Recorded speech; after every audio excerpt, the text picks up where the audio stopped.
Welcome to Top Planet News, your source for the latest updates on global events. I'm Sharon Smith, and here are today's top stories from around the world. Far-right parties have shaken the traditional powers in the European Union, achieving significant gains in Sunday's parliamentary elections and delivering a particularly devastating blow to French President Emmanuel Macron. In a remarkable shift to the right across the 27-member bloc, Italian Prime Minister Giorgia Meloni's party more than doubled its seats in the EU Parliament.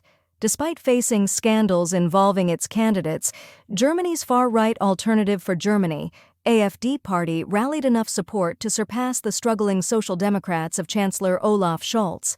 Amid the rise of the far right, the Christian Democrats, led by EU Commission President Ursula von der Leyen, had already adopted tougher stances on migration and climate issues ahead of the elections. This strategic shift allowed them to maintain their position as the largest group in the 720-seat European Parliament, solidifying their role as key power brokers within the legislature. However, the standout performer of the night was Marine Le Pen's National Rally, which dominated the French polls so thoroughly that President Macron dissolved the national parliament and called for new elections. This bold move risks further losses for Macron's party, potentially weakening his presidency until 2027.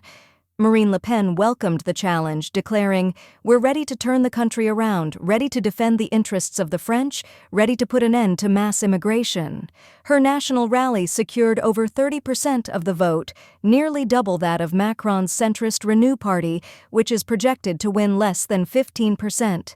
In his concession, Macron acknowledged the defeat, saying, "I've heard your message, your concerns, and I won't leave them unanswered," emphasizing that the snap election demonstrates his commitment to democratic principles. In Germany, the AfD overcame various scandals to rise to 16.5% from 11% in 2019, while the combined result for the three parties in the governing coalition barely surpassed 30%. Chancellor Scholz's Social Democrats were outpaced by the AfD, with the latter celebrating their position as the second strongest force. The EU elections, the world's second-largest democratic exercise after India, saw the traditional mainstream pro-European groups, the Christian Democrats and the Socialists, remain dominant. However, the far-right's gains came at the expense of the Greens, who are expected to lose around 20 seats, falling back to sixth position, while Macron's pro-business Renew group also suffered significant losses. For decades, the European Union, born from the ashes of Nazi Germany and fascist Italy, has kept the hard right on the political fringes. But with these electoral gains, the far right could now play a substantial role in shaping policies on migration, security, and climate. To counteract this, von der Leyen proposed a coalition with the Social Democrats and the pro-business Liberals, leveraging her party's gains to negotiate from a position of strength. "We are by far the strongest party. We are the anchor of stability," she asserted, adding that the results underscore the need for stability and a strong, effective Europe. Provisional results indicate the Christian Democrats will hold 189 seats, up 13, while the Social Democrats will have 135, down 4, and the pro-business Renew group will drop to 83, down 19. The Greens are expected to slump to 53 seats, down 18. Germany, a traditional bastion for environmentalists, exemplified the Greens' decline, projected to drop from 20% to 12%. Similar losses in France and elsewhere could impact the EU's ambitious climate policies, which remain among the most progressive globally. The shift to the right may complicate legislative processes within the EU, potentially leading to gridlock in the world's largest trading bloc.